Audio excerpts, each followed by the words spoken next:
ऐसी स्थिति बनी कि 2-2 बार सत्संग करने का अवसर मिला, बरसाना भी कर आए, अब यहां पुनः आपके बीच में आ गए। सुबह की खुमारी तो अद्भुत थी, उस विषय को तो मैं छेड़ दूंगा तो फिर आज जन्मोत्सव नहीं हो पाएगा ठाकुर जी का। अद्भुत आनंद था आज। लेकिन अब हम लोग कथा क्रम में आगे चलें। भीष्म पितामह ने भगवान की स्तुति गाई और पितामह भीष्म की स्तुति श्रवण करके ठाकुर जी ने उन पर अनुग्रह किया। उत्तरायण का समय होते ही पितामह भीष्म के प्राण निकल गए और ठाकुर जी में विलीन हो गए। द्वारिकाधीश द्वारिका को प्रस्थान कर गए। कुछ समय बाद उत्तरा के गर्भ के बालक परीक्षित ने जन्म लिया।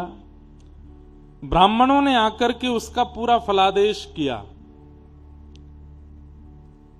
बहुत प्रशंसा करने लगे। ये बालक ऐसे नक्षत्र में ऐसे समय पर जन्मा है, ऐसा होगा, ऐसा होगा, ऐसा होगा।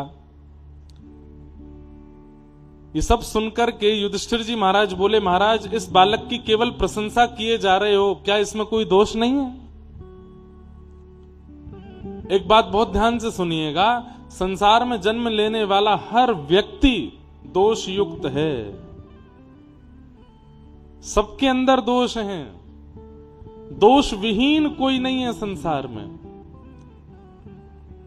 लेकिन एक बात और सुन लीजिए, बोले क्या? अत्यंत दोषी व्यक्ति भी क्यों ना हो, उसमें भी एक गुण तो होगा। मतलब गुण और दोष दोनों हमारे चित्त में विराजमान हैं। बस होता क्या है, कई लोग गुरु आश्रय में आकर के आध्यात्मिक स्थिति प्राप्त करके, व्रजमंडल से जुड़ करके, धाम तीर्थों से जुड़ करके, आचार्यों की वाणी सुन करके गुणों की संख्या बढ़ा लेते हैं, दोषों की संख्या घटा देते हैं। और कई लोग व्यसनों की तरफ जाकर के दोषों की संख्या बढ़ा लेते हैं, गुण की संख्या घटा लेते हैं। पर यह बात नक्की है, यह बात पक्की है, जिस दिन आप संपूर्ण दोषों से शून्य हो जाओगे, इस संसार में फिर नहीं दिखोगे। इस संसार में जब तक दिख रहे हो, इसका मतलब दोष है। जैसे ही दोष शून्य हुआ, विमान आ जाएगा, ले जाएगा आपको। अब इस संसार के लायक नहीं हो आप, चलो यहां से। इसका मतलब क्या है? सब में दोष है, सबके अंदर दोष है। तो युधिष्ठिर जी महाराज बोले, भगवान आप इस बालक के गुण ही गुण बताते जा रहे हो, क्या इसमें कोई दोष नहीं है? तब ब्राह्मणों ने कहा, तक्षकादात्मनो मृत्युम द्विज पुत्रोपसर्जिता प्रपत्स्यत उपश्रुत्य मुक्त संग पदम हरे। महाराज आपका ये बालक जो है ना, इसकी मृत्यु तक्षक सर्प के दंशन से होगी। एक बात ध्यान से सुनिएगा, कोई भी व्यक्ति जो सर्प दंशन से जिसकी मृत्यु होती हो, या फिर किसी भी प्रकार के जीवों के द्वारा, मच्छर ने काट लिया, मलेरिया हो गया, डेंगू हो गया, बहुत लंबे समय तक इलाज चला, नहीं बच पाए। और भी कई ऐसे होते हैं जहां पर आप कीड़े मकोड़े, जानवर आदि ऐसे लोग ऐसों के शिकार बन जाते हैं, कहते हैं। और उसमें भी विशेष रूप से सर्प का डसा हुआ व्यक्ति अगर मृत्यु को प्राप्त हो जाए तो उसको मुक्ति नहीं मिलती, उसको मुक्ति की प्राप्ति नहीं होती, उसका पुनर्जन्म होगा। तो ये बात जैसे ही ब्राह्मणों ने कही कि परीक्षित की मृत्यु तक्षक सर्प के दंशन से होगी, सुनते ही युधिष्ठिर घबरा गए। ओहो, ये आपने क्या बता दिया? और तक्षक सर्प ये तब तक नहीं डसता जब तक कोई ब्राह्मण का अपमान ना हो जाता हो। अच्छा, इसमें भी एक आचार्य चरण से मैंने सुनी हुई बात, ये जीवों के द्वारा कोई हमको हानि हो और उससे मृत्यु जब हो जाती है, ये जीव के द्वारा दी गई हानि भी तभी होती है, या तो वैष्णव अपराध बना हो, या विप्र अपराध बना हो, या स्त्रियों का अपराध किया हो। आपने किसी ब्राह्मण का अपराध किया है, या किसी वैष्णव भक्त का अपराध किया है, या कन्याओं का, स्त्रियों का अपराध किया है, तो इस प्रकार से मृत्यु प्राप्त होती है। इसलिए जीव के द्वारा मृत्यु होना ये उचित नहीं है।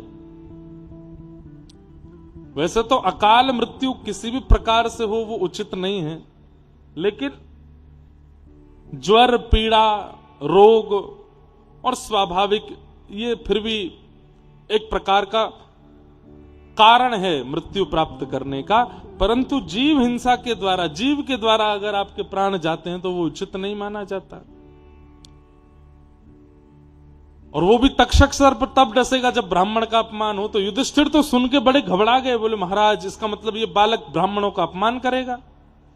बोले देखिए बात तो सही है, लेकिन एक बात और सुन लीजिए, हम जो इसका भविष्य देख पा रहे हैं, क्या प्रपत्स्यत उपश्रुत्य मुक्त संग पदम हरे।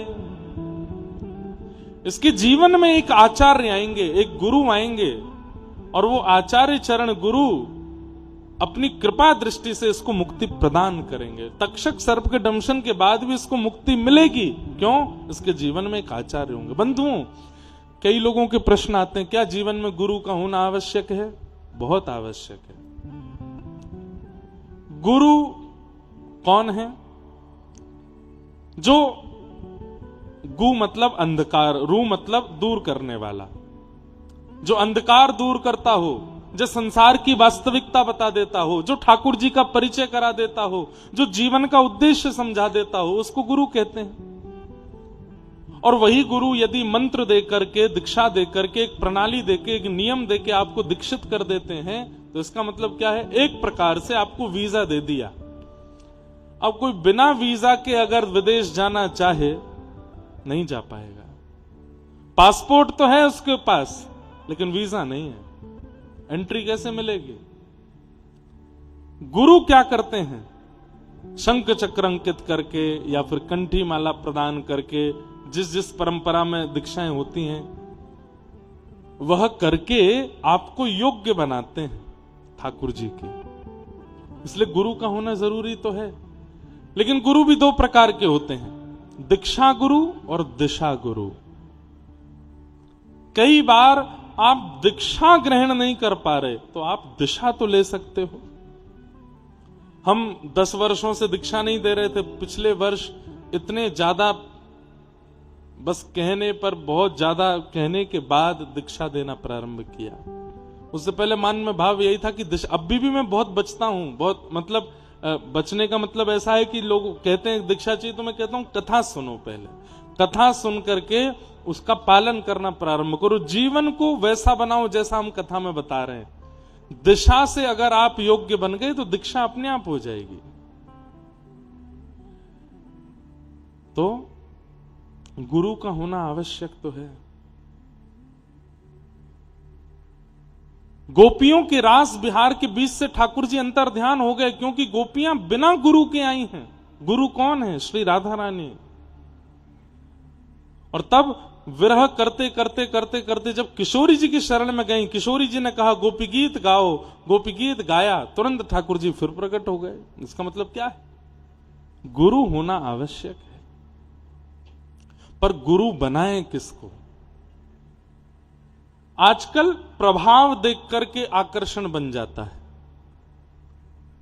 दिख जाता है कि ये प्रभावशाली हैं, इनके बहुत फॉलोअर्स हैं, इनका बढ़िया चल रहा है, इस वक्त इनकी सब कथा सुन रहे हैं, इनको गुरु बनाओ।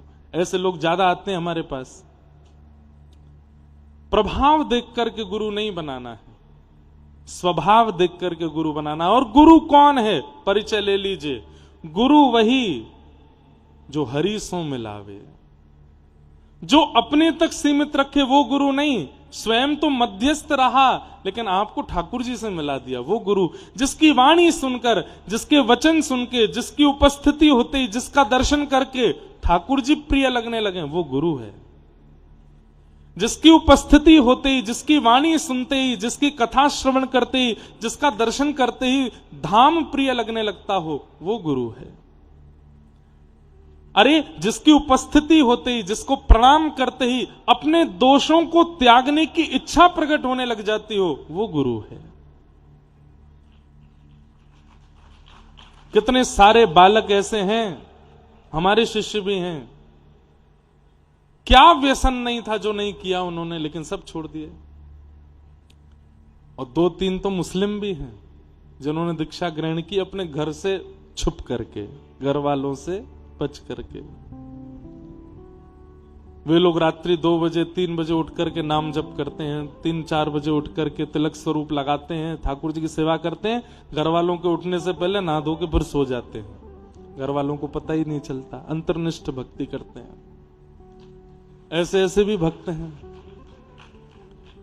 गुरु वही जो हरि सो मिलावे, गुरु वही जो सदमार्ग दिखावे, गुरु वही जो स्वयं से परिचय करा दे, आपका आपसे परिचय करा दे, और गुरु वही जो सब छोड़ के वृंदावन में बसा दे, वो गुरु है।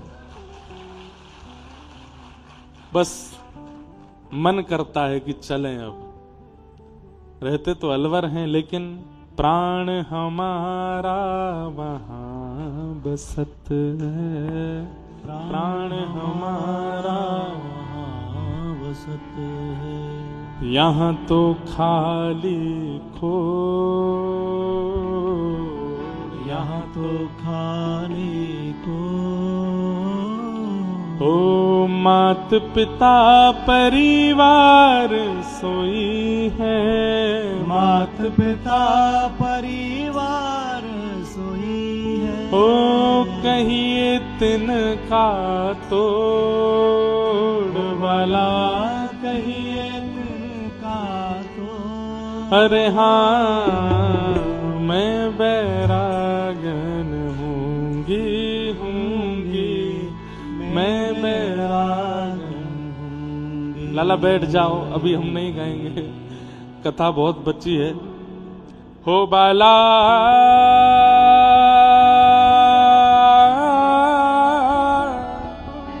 मैं बैरागन हूँगी, मैं बैरागन हूँगी, मैं बैरागन हूँगी। तो गुरु का होना जरूरी तो है। तो एक गुरु, एक आचार्य इसके जीवन में आएंगे और वो आकर के इसको मुक्त करके जाएंगे, भले ही तक्षक सर्प डसे इसको। तब युधिष्ठिर को शांति मिली। परीक्षित जी का जन्म हुआ, धीरे धीरे परीक्षित बड़े हुए। एक दिन अर्जुन ने खबर आकर के बताई कि द्वारिकाधीश कृष्ण अपनी लीला पूरी करके चले गए। पांडवों ने परीक्षित को राज्य गद्दी पर बिठा दिया और स्वयं स्वर्गारोहण को चले गए। परीक्षित का विवाह हुआ, जन्मेजय आदि पुत्र हुए। एक दिन आखेट को वन में जा रहे थे, उससे पूर्व इन्हें कलयुग मिला। और वो कलयुग क्या कर रहा था? एक बैल वृषभ के 3 पैर काट चुका था, 4था पैर काट रहा था कलयुग। और परीक्षित ने उसको देख लिया, तलवार निकाल के कलयुग को मारने के लिए गए, चरणों में गिर गया। मुझे मत मारिए, पहचान तो कर लीजिए मैं कौन हूं। बोले कौन हो? मैं कलयुग हूं। और ये कौन है? बोले ये धर्म है। धर्म के 4 चरण हैं, सत्य, दान, दया और पवित्रता। हर युग में एक चरण कट जाता है। तो दान, दया और पवित्रता, ये 3 चरण कलयुग में नहीं है धर्म के, केवल एक चरण है सत्य। उसको भी मैं काट रहा हूं। धर्म को खड़ा नहीं रहने दूंगा मैं। ये मेरा प्रण है, ये मेरा कर्म है। राजा परीक्षित ने तलवार निकाल के उसका वध करना चाहा। बोले भगवान, ब्रह्मा का बनाया हुआ नियम है, सतयुग के बाद त्रेता, त्रेता के बाद द्वापर, अब मेरी बारी है, आप मुझे मार नहीं सकते। परीक्षित बोले तो कोई उपाय बताओ, मैं तुमको जीने तो नहीं दूंगा। तब कलयुग ने कहा आप एक काम कर दीजिए। बोले क्या? मुझे कुछ स्थान दे दीजिए, मुझे कुछ स्थान दे दीजिए और कह दीजिए मैं वहीं रहूंगा। आप देख लीजिए, जो स्थान देंगे मैं वहीं रहूंगा, उससे बाहर नहीं जाऊंगा। 5 स्थान कलयुग को प्रदान किए। कितने बड़े आश्चर्य की बात है। 5 स्थान हैं कलयुग के पास, लेकिन फिर भी कलयुग का प्रभाव पूरे विश्व पर है। इसका मतलब इन 5 स्थानों में से किसी एक स्थान में सही हमारा प्रवेश है। द्यूतम पानम स्त्रियः सूना, ये पहले 4 स्थान दिए। और पुनश्चया चमानाय जात रूप मदात प्रभु, 5 स्थान, जिसमें पहला स्थान है द्यूतम यानी कि जुआ। और एक बात बोल दूं आपको, पाप का एक स्वभाव है, जब तक आपने सुना ना हो कि ये करने से पाप होता है, तो कई बार पाप 90% नहीं लगता, 10% लगता है। जैसे छोटे बालक कभी कभी जीव हिंसा कर देते हैं, किसी छोटे कीड़े वगैरह को पकड़ के मार देते हैं। अब उनको पता नहीं है कि ये पाप है, तो उनको पाप नहीं लगता। लेकिन जब पता चल जाता है, थोड़े बड़े हो जाते हैं, उनको बता दे भाई ये पाप है, नहीं करना, उसके बाद यदि मारें तो पाप लगता है। पता होने के बाद पाप 100% लगता है, और पता ना होने पर 10% लगता है। अब तक आप यदि ये 5 क्रिया करते आए थे तो कोई दिक्कत नहीं थी, लेकिन अब अगर कि आज सुनने के बाद तो 100% पाप लगेगा। इसलिए या तो पहले ही चले जाओ कि सुनना ही ना पड़े, लेकिन जब उठ के जाओगे तो थोड़ा ये सोच लेना, जब उठ के जाओगे तो लोग बाग देखेंगे नहीं, बताओ देखो पाप करना इसको ज्यादा जरूरी है, उठ के जा रहा है तो उठ के मत जाओ, बैठे रहो। जबरदस्ती सुन के जाओ, कान खोल के सुनो। सबसे पहला कलयुग का निवास स्थान है द्यूतम यानी कि जुआ, उसमें कलयुग निवास करता है। जुआ का मतलब कोई खेल नहीं होता, जुआ का मतलब जहां पर धन दांव पर लगा दिया जाए वो जुआ है। अब चाहे वो जहां भी हो, जहां पर धन दांव पर लगा है वो जुआ है। द्यूतम। दूसरा स्थान पानम, मदिरा पान, पीला पानी पीते हैं लोग, उसमें कलयुग का निवास है। उसके साथ साथ ये नशीले जितने भी पदार्थ हैं उनका सेवन करना, उसमें कलयुग का निवास है। द्यूतम पानम स्त्रिय, विवाह लिया, अग्नि के फेरे, पति पत्नी हो गए, उसके उपरांत भी पर स्त्री के प्रति या पर पुरुष के प्रति भाव रखना, इसमें कलयुग का निवास है। और हिंसा में कलयुग का निवास है। विवाद करना, जबरदस्ती की लड़ाइयां करना, कलेश करना, किसी के साथ लड़ना झगड़ना, बहुत ज्यादा उपद्रव करना, इसमें कलयुग का निवास है। और 5वां और अंतिम स्थान है बिना मेहनत के धन कमाना, बिना परिश्रम के धन अर्जन करना, ये 5 स्थान है। आप में से कई लोग हंस गए और बोले कि हम तो गए ही नहीं 5 में से। ऐसा हो ही नहीं सकता, ऐसा हो ही नहीं सकता। इन 5 में से कहीं तो हाथ पैर या उंगली घुसी हुई है, तभी कलयुग का प्रभाव हो रहा है।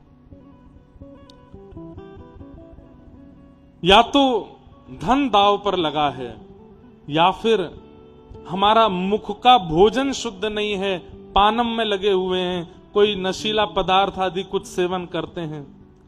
तीसरा, पर स्त्री या पर पुरुष के प्रति भावना रखते हैं, पतिव्रता या पत्नी व्रत नहीं है। आपको बताएं, इस दुनिया में सबसे बड़ा व्रत यदि कोई है, एक ही है, पतिव्रत और पत्नी व्रत। मैं एक ही का हूं, मैं एक ही की हूं, बस जीवन पर्यंत उसी के रहना, ये सबसे बड़ा व्रत है। आप इसके बाद सोमवार ना भी करो चलेगा, इसके बाद रामनवमी आदि पर ना भी रख पाओ चलेगा, लेकिन वो व्रत आपका अगर अकाट्य चल रहा है तो वो व्रत सबसे बड़ा व्रत है।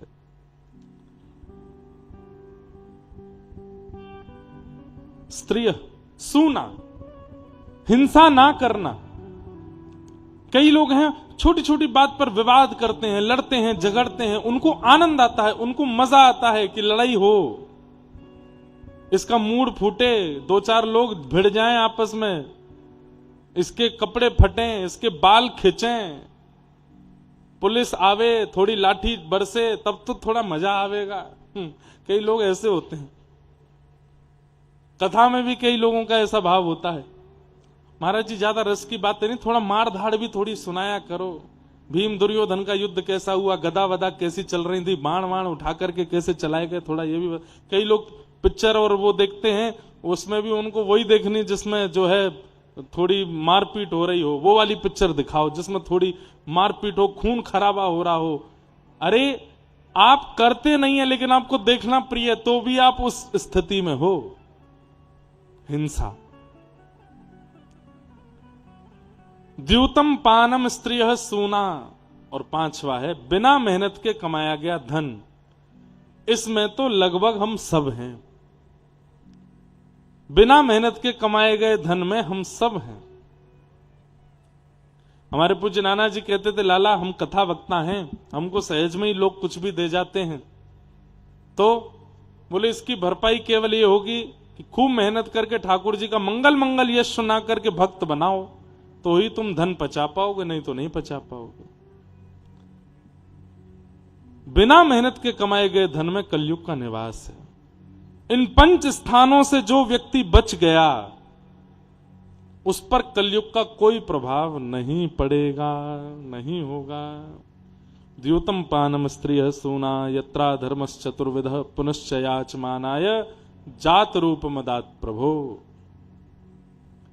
ये 5 स्थान कलयुग को दे दिए और कहा इन 5 जगह पर रहना। कलयुग बोला धन्यवाद।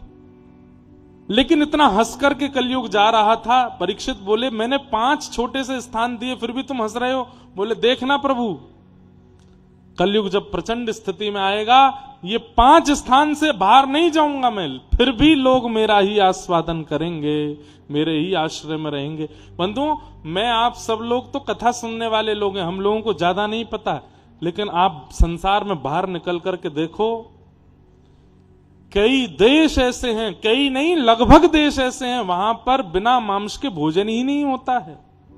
वहां पर प्यास भी शराब से ही बुझाई जाती है। वहां पर पीना, आज पहले ब्याह होते थे तो लड़की के माता पिता देखते थे कि व्यसनी नहीं होना चाहिए,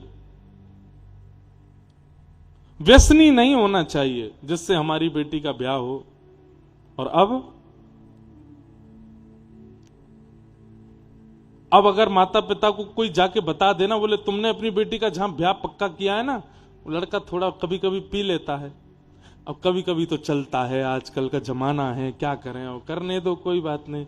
ये सुनकर के मैं बहुत आश्चर्यचकित होता हूं। अरे अंदर की बातें तो आपको पता ही नहीं है, हम तो युवाओं के बीच में रहते हैं। जैसी संबंध पक्का होता है, लड़का लड़की आपस में बात कर लेते हैं और धीरे धीरे 2-3 दिन बाद उनकी बातचीत होती है, तो फिर वो पूछना शुरू करते हैं, और कुछ आपकी हॉबी?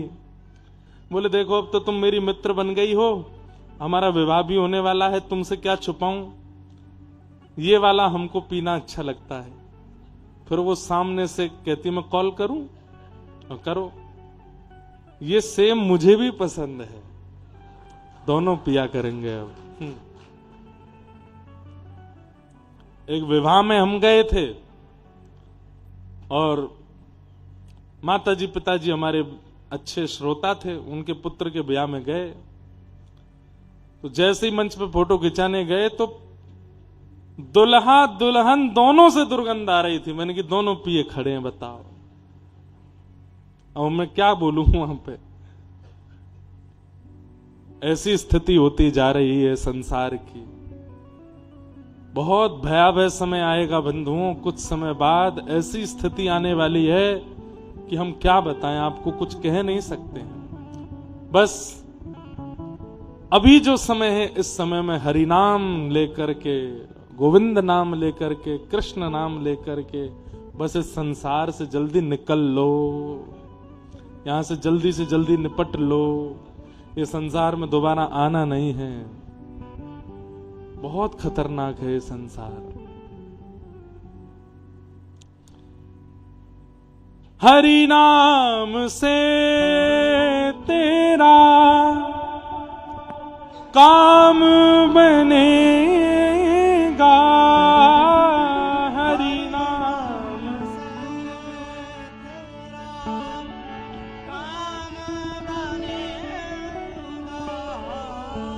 हरि नाम ही तेरे साथ चलेगा,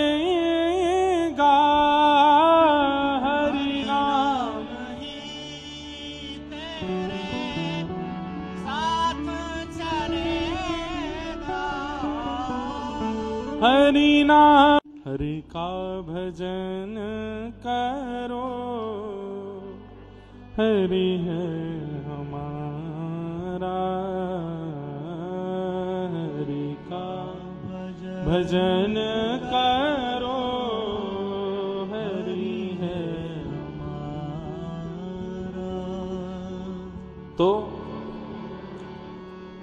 हरि नाम ही है जीवन में जिसके आश्रय से सब संभव हो सकता है। परीक्षित जी को 7 दिन में मरने का श्राप लगा तक्षक सर्प के दंशन से। सुखदेव जी ने आकर के मुक्ति ना मांग करके भक्ति का मार्ग बताया। भक्ति की याचना जब की है तब भागवत सुनाई है। मुक्ति सब चाहते हैं, मुक्ति सब चाहते हैं। संसार का हर व्यक्ति चाहता है कि मेरी मुक्ति हो, हम जितने दिन रहें सब प्रसन्न रहें, जब मरें तो मुक्ति हो जाए, इस सबकी इच्छा रहती है। परंतु वृंदावन से संबंध रखने वाले और श्रीमद् भागवती वार्ता में प्रविष्ट हो जाने वाले फिर धीमे धीमे मुक्ति से भक्ति की याचना करने लगते हैं। मुक्ति नहीं, हमें भक्ति चाहिए, हमें प्रेम चाहिए, हमें रस चाहिए, हमें प्रिया प्रियतम का, हमें वृंदावन चंद्र का वह अनुभव चाहिए जो गोपियों ने किया है, जो उद्धव ने किया है, जो अर्जुन ने किया है, जो सुदामा ने किया है, जो कलयुग में नरसिंह मेहता ने किया है, सूरदास, कुम्मन दास आदि आदि भक्तों ने किया है, वह अनुभव चाहिए। और फिर उस अनुभव के आस्वादन के लिए मुक्ति नहीं, भक्ति की याचना होती है।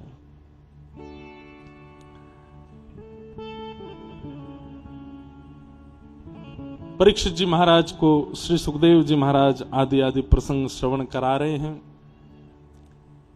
देवभूति माता का कर्दम ऋषि के साथ में विवाह हुआ और इनके संतान के रूप में भगवान कपिल का प्रादुर्भाव हुआ। बोलो कपिल भगवान की।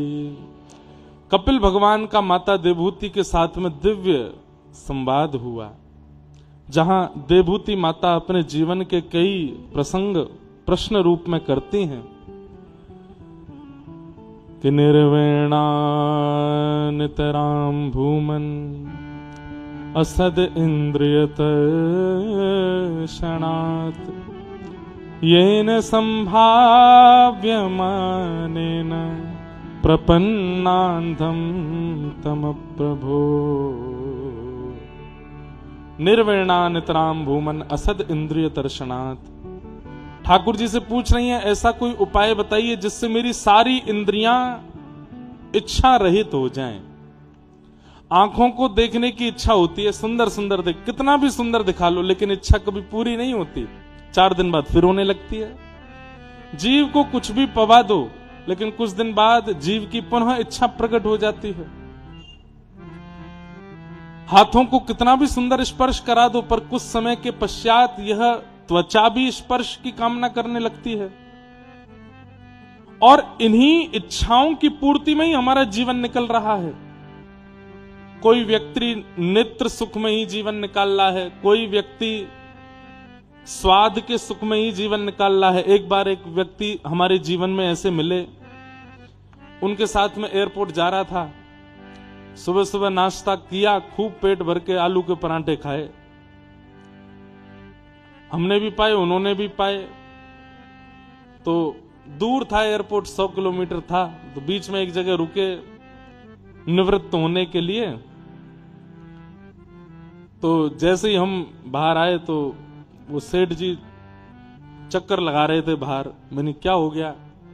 बोले महाराज जी पोहा की सुगंधी आ गई है, थोड़ा चल के जगह बना रहा हूं पेट में। मैंने की मतलब, बोले सुबह तो तुम भाई इतने पराठे खा के आए। बोले इसीलिए तो पोहा की सुगंध, भूख नहीं है, सुगंधी से जीव में स्वाद आ गया है कि अब पाके देखना है कैसा। तो ऐसे इंद्रिय सुख में रहने वाले जीवात्मा जो केवल इंद्रिय सुख का विचार करके जीते हैं,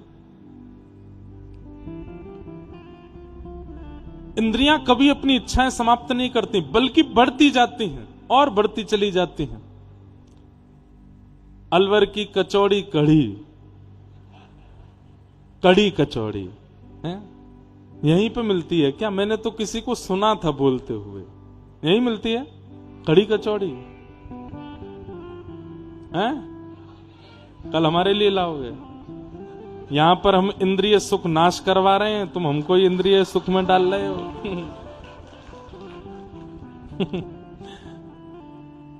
कितनी भी खा लो, मन भरेगा? नहीं भरता। भरता है जब खा लेते हैं तब भरता है, पर शाम तक, एक दिन बाद, 2 दिन बाद पुनः इच्छा प्रकट होती है और फिर वो बढ़ती ही चली जाती है, वो कभी समाप्त नहीं होती। इंद्रिय इच्छा ऐसे है जैसे अग्नि, और उसकी पूर्ति ऐसे है मानो जैसे घी, जितना डालोगे अग्नि और तेज होती है।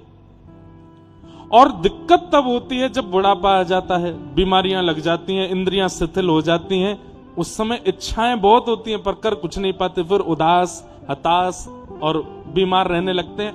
इन सब के चलते भजन नहीं बन पाता। हे नाथ, हम अपनी इंद्रियों को सुख देते देखते, इंद्रियों की इच्छाएं पूरी करते करते हार गए, लेकिन ये इच्छाएं पूरी नहीं हो रही। इन इंद्रियों की इच्छा पूर्ति करने का कोई उपाय हो तो वो बताइए। मैं इन असद इंद्रियों की इच्छा पूरी कैसे करूं? श्री भगवान उवाच, भगवान इसका उत्तर दे रहे हैं। योग आध्यात्मिकः पुंसाम् मतो निःश्रेयसाय मे अत्यंतो परतीर्यत्र दुःखस्य च सुखस्य च। मां, एक ही तरीका है, सत्संग। जल्दी दे जाओ, सत्संग।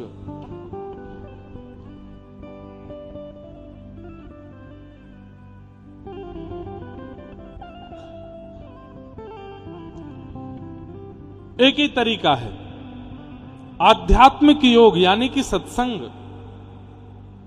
व्यक्ति अगर अपना संग सुधार ले, उसको सत बना ले, तो हो सकता है कि उसकी इंद्रियों की इच्छाएं धीरे धीरे समाप्त होने लगे।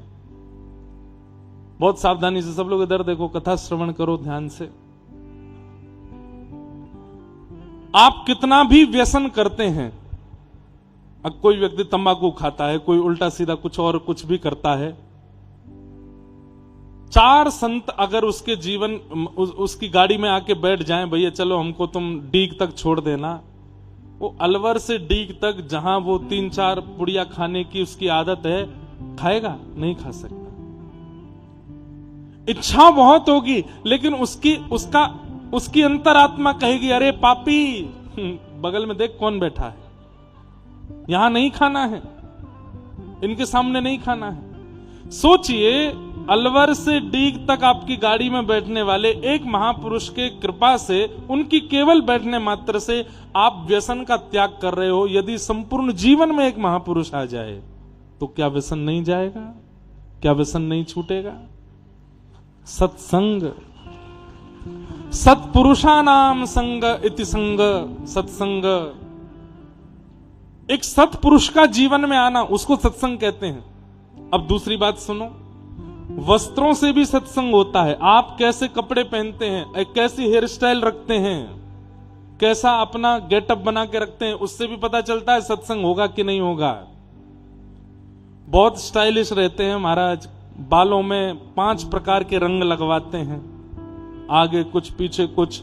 फिर अभी तो नहीं हो रहा, बीच में बच्चे लड़के हमारे भारत के अजीब सी हेयर स्टाइल रखने लगे थे, यहां पे बीच में खड़ा कर लेते थे। अब एक नया शुरू हुआ है, यहां से कटवा लेते हैं पूरा, बीच में बस बाल रहते हैं। आपके गेटअप से भी सत्संग होता है। आपकी शिख से लेकर नख तक आप कैसे वस्त्र आभूषण और किस प्रकार की अपनी वेशभूषा रखते हो, उससे भी सत्संग होता है। आप अलवर के चौराहे पर जाकर के पानी पूरी खा लीजिए, आपको पानी पूरी वाला खिला देगा। लेकिन हम चले जाएं तो पानी पूरी वाला पता क्या बोलेगा, महाराज जी 1 मिनट रुको, क्या करूं, पहले बर्तन धो लूं, सारे हाथ साफ कर लूं, पूरी अपनी दुकान स्वच्छ कर दूं। क्यों? आप धोती बगलबंदी में दिख रहे हो, आपके सिर पर उर्दपुंड है, शिखा है, और नहीं तो हो सकता मना भी कर दे कि महाराज रिसेंट अभी मैं इंदौर से वापस आ रहा था दिल्ली, तो जो भोजन परोसने वाले होते हैं सबसे वेज नॉन वेज पूछता है, हमसे सीधे ये पूछेगा फ्रूट प्लेटर लेके आऊं आपके लिए, आप तो फल खाएंगे। क्यों? वस्त्रों से उसको सावधानी हो रही है कि ये व्यसनी नहीं हो सकते, ये व्यभिचारी नहीं हो सकते। इसका मतलब क्या है? वस्त्र भी सत्संग कराते हैं। वस्त्रों से सत्संग होता है, व्यक्तियों से सत्संग होता है।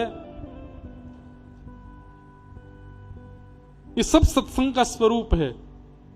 ठाकुर जी कह रहे हैं, मैया जैसा संग होगा वैसी मन की स्थिति बनती चली जाएगी। आप इंद्रियों को दोष दे रही हैं कि आंख, नाक, जीव, कान आदि इनकी इच्छा पूरी करते करते मैं हाथ चुकी। इनकी कोई इच्छा नहीं होती कभी भी, इच्छा मन की होती है। और मन को सुधारने का एक ही तरीका है, उसका संग सुधार दो। बंधुओं, सत्संग ना कर सको कोई बात नहीं, लेकिन कुसंग मत करना, इसका ध्यान रखो। कल को अलवर में कोई कथा हो, आप नहीं जा पा रहे, कोई दिक्कत नहीं है, लेकिन जहां गैर भक्ति के कार्यक्रम चल रहे हो, कम से कम वहां बिल्कुल मत चले जाना। कुसंग मत करो, भले सत्संग ना बन पा रहा हो।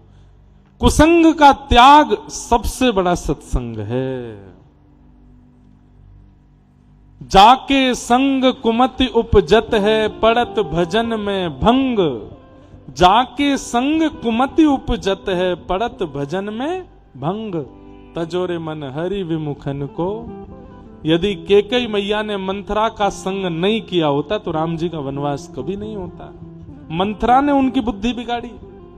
इसलिए संग सुधारिए, संग अच्छा करिए, वस्त्र अच्छे पहनना शुरू कर दीजिए। ऐसे वस्त्र पहनिए जिसको कल एक बालक मुझे बता रहा था, महाराज जी मैं हूं तो हिमाचल प्रदेश का, पर मैं कॉलेज में रहता हूं और मेरी जो वेशभूषा और मेरी बोली चाली है, अब मुझसे कोई भी पूछता है तुम कहाँ के हो, तो मैं कहता हूं कि मैं हिमाचल का हूं, तो वो मानते नहीं मैं हिमाचल का हूं। मैंने तुमको कहाँ का लगा? बोले हमको तो ऐसा लगता है तुम वृंदावन के हो।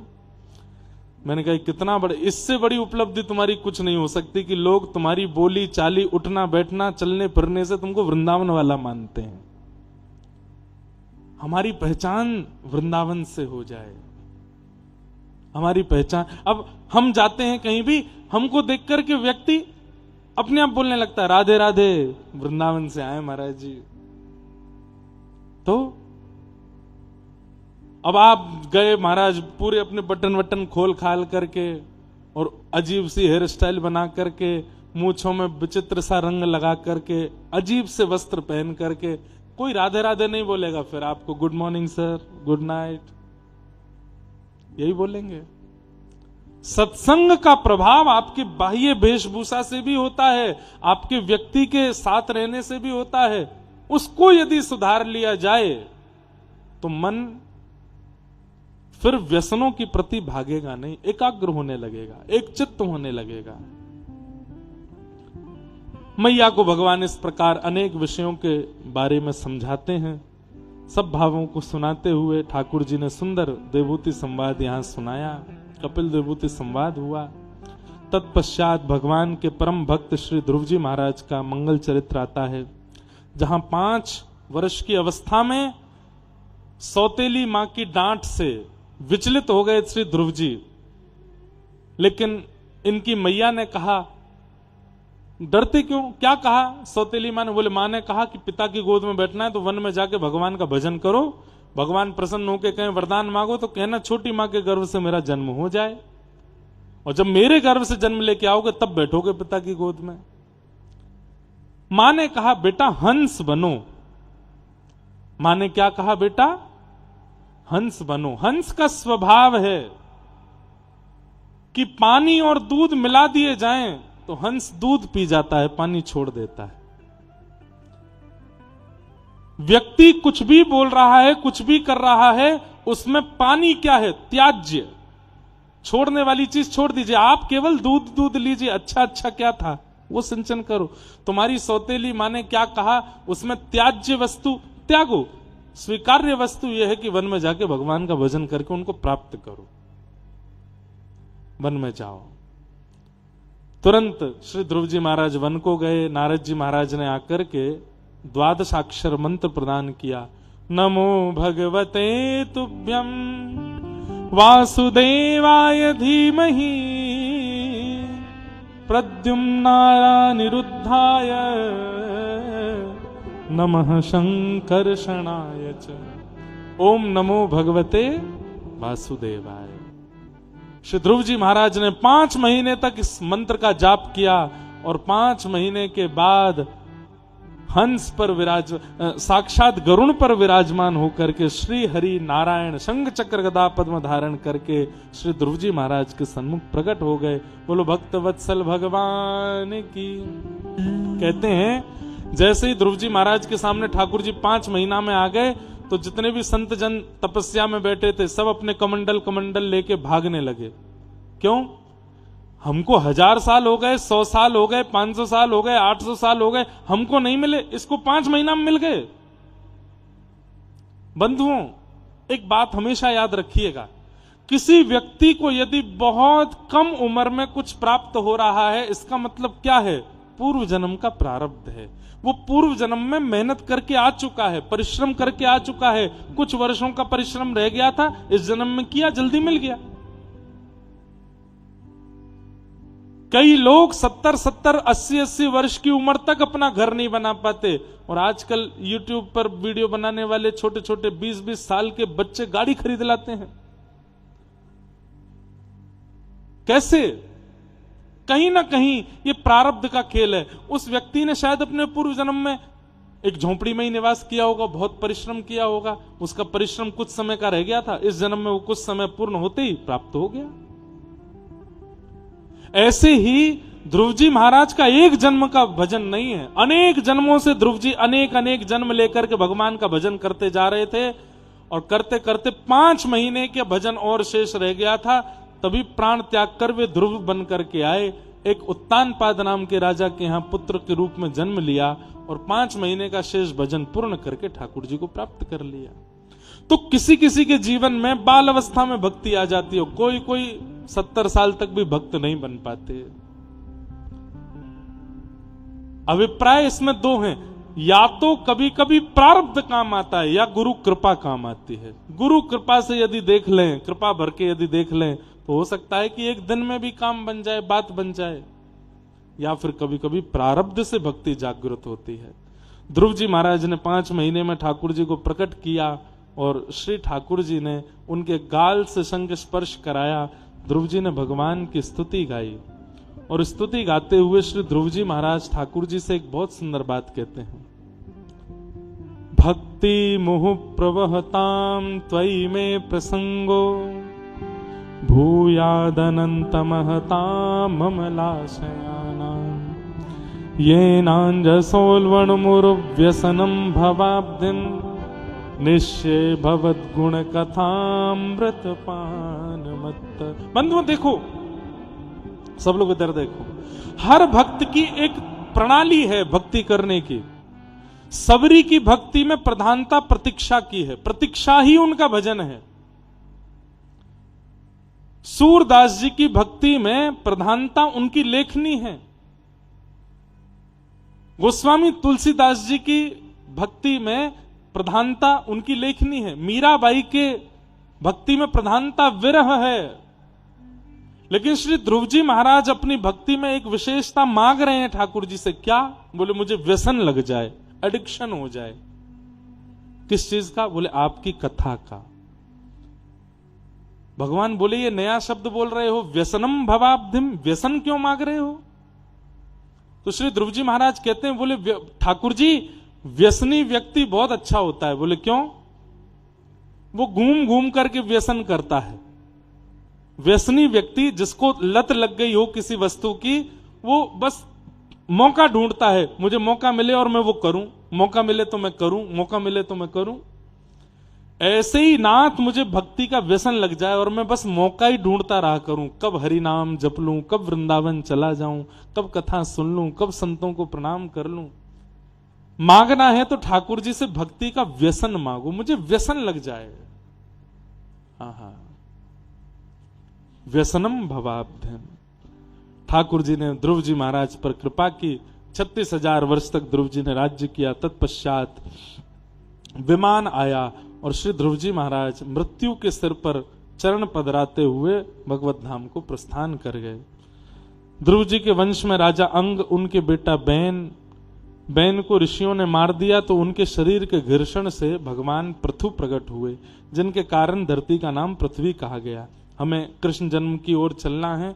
हम सूक्ष्म में सब प्रसंग कह रहे हैं, फिर पूज्य गुरुदेव भगवान का थोड़ा आशीर्वाद सुनेंगे और फिर नंदोत्सव मनाएंगे। अलवर में आनंद भयो जय कन्हैया।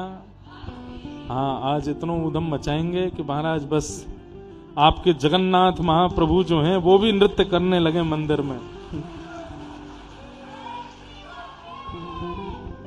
वाह, सुबह से हमारी हालत तो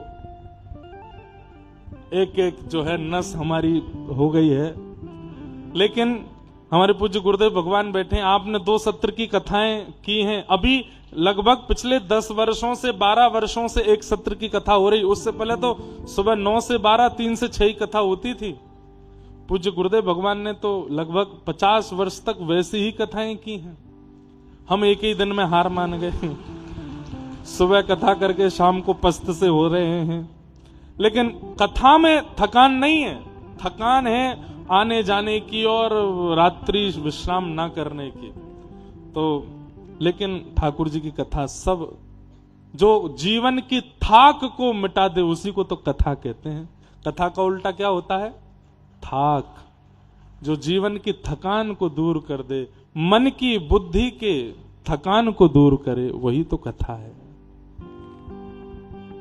शरीर की थकान तो जल दूर कर देता है, भोजन दूर कर देता है, बिस्तर में नींद आ जाए वो दूर कर देती है, पर मन बुद्धि तो थके ही रहते हैं। उनकी थकान तो कथा दूर करती है, ये सत्संग दूर करता है। तो इस प्रकार पृथु महाराज का अवतरण हुआ। भूगोल खगोल का वर्णन, नरकों का वर्णन, राजा भरत की कथा सुनाई गई, जो कि अपने 3य जन्म में जड़ भरत हुए और रहुगण के साथ उनका मधुर संवाद हुआ। अजामिलोपाख्यान सुनाया गया। नारायण कवच के प्रादुर्भाव की कथा सुनाते हुए भगवान के परम भक्त श्री वृत्रासुर जी का प्रसंग सुनाया। बहुत सुंदर प्रसंग है वृत्रासुर जी का। अहम हरे तब पादैकमूल दासानुदासो भवतास्म भूयः मनस्मरेता सुपतिर्गुणांस्ते गृणीतवा कर्म करोतु काया। बहुत सुंदर वृत्रासुर ने स्तुति गाई कि हे नाथ, मुझ पर ऐसी कृपा कर दो, मैं आपके चरणों के दासों का दास मैं बन जाऊं, ऐसी मुझ पर अनुग्रह कर दो। ठाकुर जी बोले हमारे चरणों का दास बन जाओ। बोले नाथ, मूल से ज्यादा ब्याज प्यारा होता है। मैं आपका दास बन जाऊंगा तो मतलब आपका पुत्र, लेकिन आपके दासों का दास बनूंगा तो मतलब आपका पौत्र, परपौत्र। और पुत्र से ज्यादा नाती प्रिय होता है, उससे भी ज्यादा पर नाती प्रिय होता है। तो नाथ, मुझे तो आपका पर दास बनना है, आपका स्वयं का दास। ठाकुर जी बड़े प्रसन्न हो गए ये बात सुनकर के। बोले ये अद्भुत भक्ति है तुम्हारी, दासानुदास बनना चाहते हो? बोले हाँ नाथ, दासानुदास बनना है, ऐसी कृपा करो। भगवान बोले जरूर तुम्हें कुछ बड़ा चाहिए, इसलिए इतनी बढ़िया बात कर रहे हो। तब वृत्रासुर कहते हैं न नाक पृष्ठम न च पारमेष्ठम न सार्वभौमम न रसाधिपत्यम न योग सिद्धिर पुनर्भवं वा समंजसत्वा विरहय कांक्षे। हे नाथ, मुझे ना तो पृथ्वी का राजा बनना है, न रसातल का राजा, न ब्रह्मलोक, न शिवलोक, मुझे कुछ नहीं चाहिए। केवल एक वस्तु चाहिए। क्या? आपकी याद में तड़पना चाहता हूं, आपकी याद में रोना चाहता हूं नाथ। एक बात कहें बंधुओं, संसार में यदि आप हमसे पूछें कि महाराज जी सबसे बड़ा सुख क्या है, ठाकुर जी की याद आवे और नेत्र सजल हो जावे, उससे बड़ा सुख संसार का कोई नहीं है। और उतनी देर आपको कोई तंग ना करे, बस आप रोते रहो, ये नीर बहते रहे नेत्रों से, झरझर गिरते रहें, और बस ठाकुर जी की याद में आप रुदन करते रहो, उससे बड़ा सुख है ही नहीं। और ये हर किसी को नहीं प्राप्त होता। व्यक्ति अपने दुख से दुखी होकर के ठाकुर जी के आगे रो लेगा, लेकिन ठाकुर जी की याद में ठाकुर जी के आगे नहीं रोता। मंदिर में रोने वाले बहुत दिखेंगे, लेकिन अपने दुख से, अपनी पीड़ा से पीड़ित हैं। ठाकुर जी के प्रेम में विवश होकर के रुदन करने वाले नहीं दिखते हैं। आहा,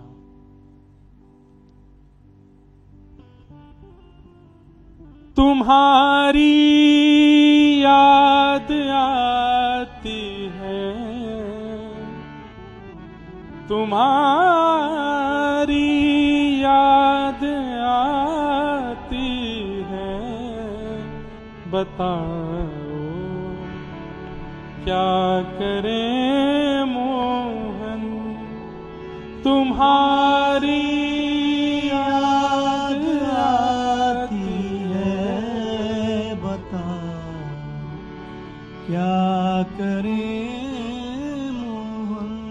सुबह और शाम आती है, सुबह और शाम आती है, रात भर ये रुलाती है, सुबह और शाम आती है, रात भर वो रुलाती है, तुम्हारी याद आती है, बताओ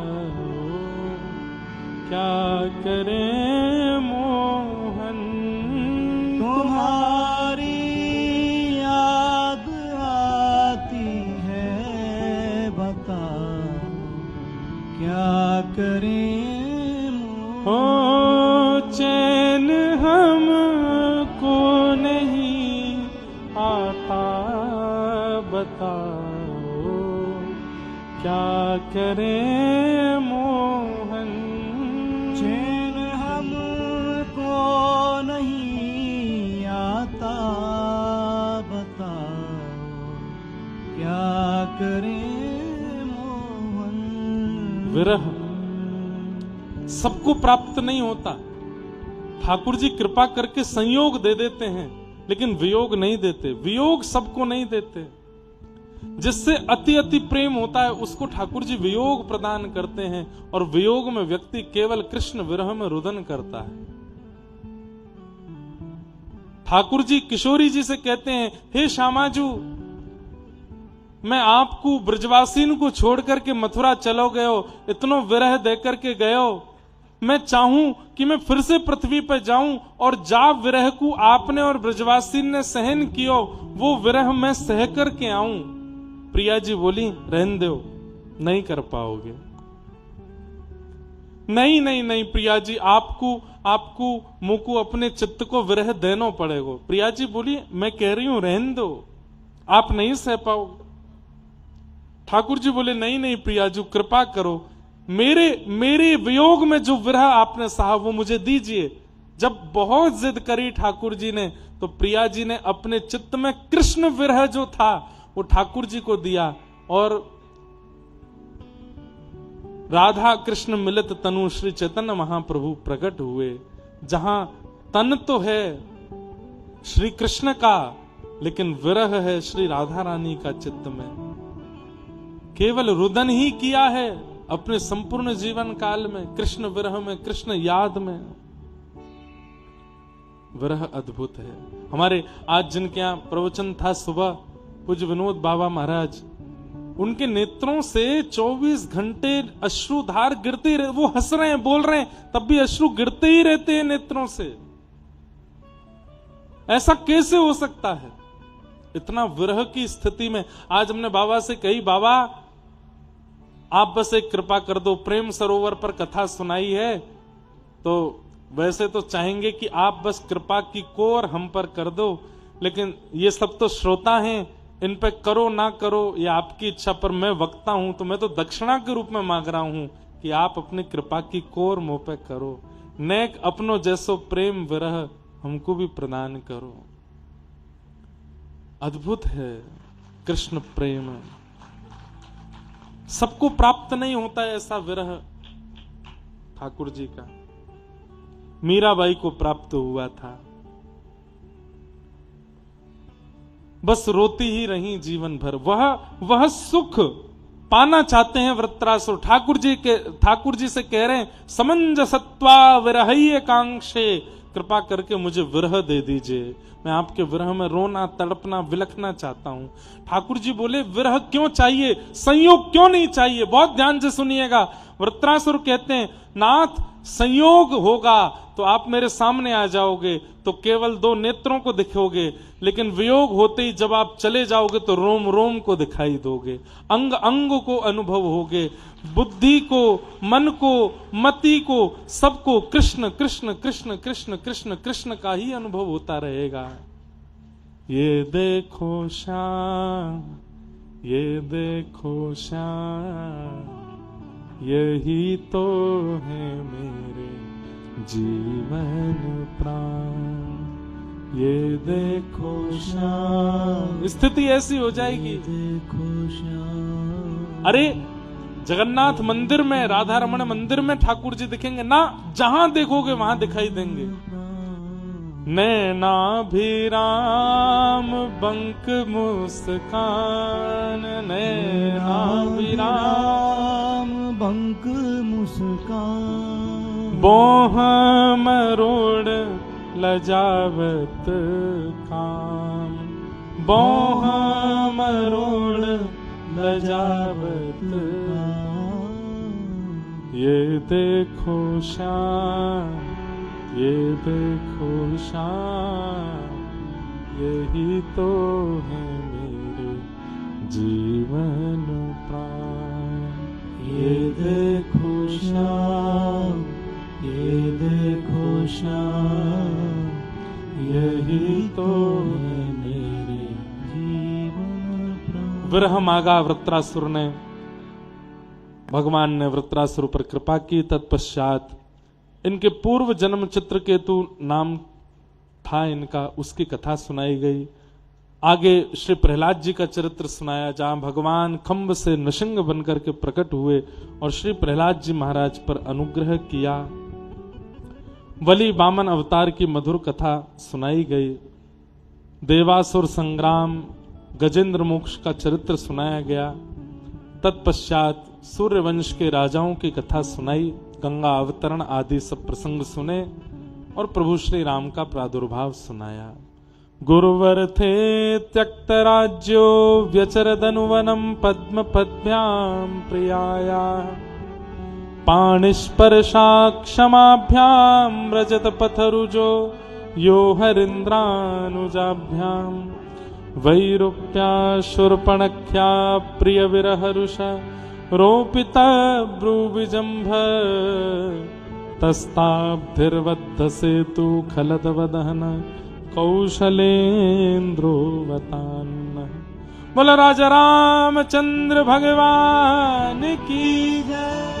अपने गुरु यानी कि पिता की आज्ञा मान करके जो एक बार में ही गृह त्याग करके अपनी प्रिया यानी कि श्री सियाजू के साथ में वन को प्रस्थान कर गए, जहां वन में जाकर के अनेक खलों का जिन्होंने दलहन किया, सीता हरण के बाद लंका में जाकर के रावण का वध किया और रावण वध के बाद सीता जी को लेकर के पुनः कौशलपुर लौटे।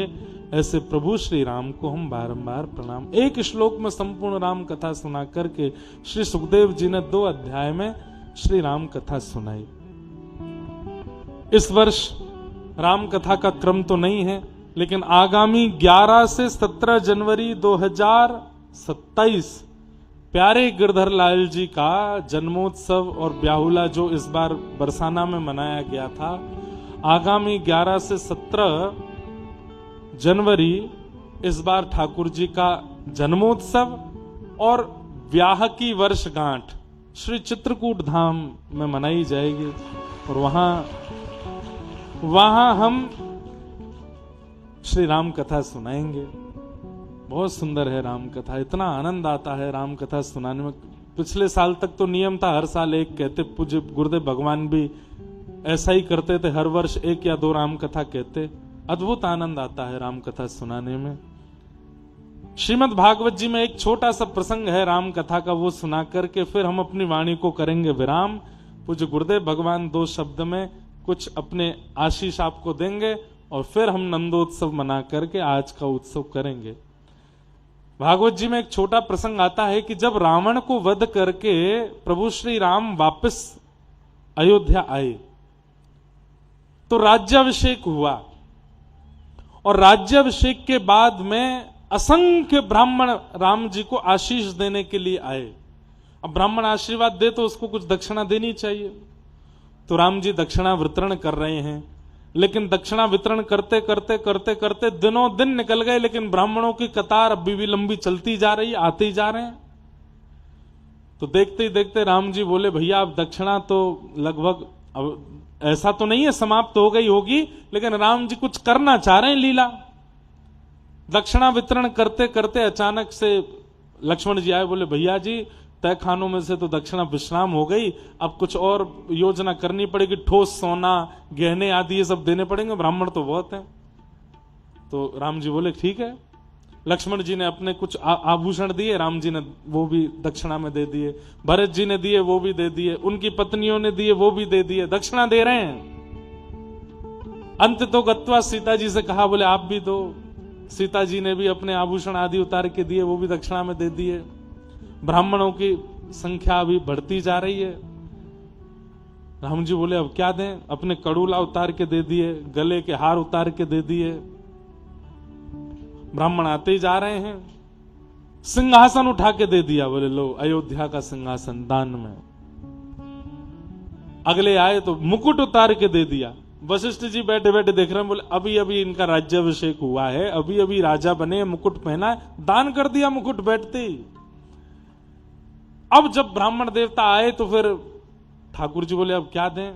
बोले अयोध्या के परकोटे से उत्तर की दिशा में जहां तक आप चाहो वहां तक आपकी पूरी भूमि है, आपको दान करता हूं। दूसरे ब्राह्मण आए, बोले आपको दक्षिण की भूमि दान करता हूं, पश्चिम की भूमि, पूरब की भूमि। अंत तो गत्वा अयोध्या भी दान कर दी, और सब कुछ दान करने के बाद कनक भवन आदि कुछ भी नहीं बचा। तुरंत राम जी वशिष्ठ जी टेढ़ी नजर से देख तो रहे थे, ये कर क्या रहे हैं। सब कुछ दान करने के बाद वशिष्ठ जी के पास गए राम जी और बोले गुरुदेव आपने राज्याभिषेक किया, मैंने राज्याभिषेक स्वीकार किया, मैं राज सिंहासन पर बैठा, मुकुट पहना, ब्राह्मण इतनी संख्या में आए कि अब दान करते करते मैंने राज्य, सिंहासन, मुकुट, अयोध्या, पूरी भारत भूमि सब दान कर दी। अब मैं फिर से वन को जा रहा हूं। अब इस पूरी पृथ्वी के राजा ब्राह्मण देवता हैं। भरत जी आदि सब वशिष्ठ जी से कहने लगे, बोले कि इनको वन भाग गया है गुरुदेव, आप कैसे भी करके इनको दोबारा बैठाओ। वशिष्ठ जी ने राम जी का हाथ पकड़ा, बोले दोबारा चलो वहां पे। बोले 2 क्रम हैं। बोले क्या? ब्राह्मण एक बार आशीर्वाद देता है, उसके बाद ब्राह्मण को दक्षिणा दी जाती है, और फिर दक्षिणा लेने के बाद ब्राह्मण फिर से आशीर्वाद देता है। अभी आपका आशीर्वाद पूरा नहीं हुआ है। राम जी बोले तो अब क्या करना है? सब ब्राह्मण दोबारा से कतार लगा करके आओ, और आपने आशीर्वाद दे करके जो दक्षिणा ली है वही आशीर्वाद में वापस करके जाओ राम जी को।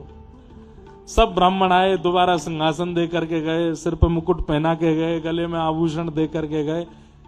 कहने का अभिप्राय ये लीला क्यों की? बोले कि मैं संपूर्ण अयोध्या, संपूर्ण भारत भूमि पहले ब्राह्मणों के चरणों में निवेदित करूंगा, उसके बाद उस पर शासन करूंगा। ये ब्राह्मणों से निवेदित होकर जब पवित्र हो जाएगी तब उसको स्वीकार करूंगा। ऐसी छोटा सा प्रसंग भागवत जी में श्री राघव जी की उदारता का है। ऐसे प्रभु श्री राम को हम बारंबार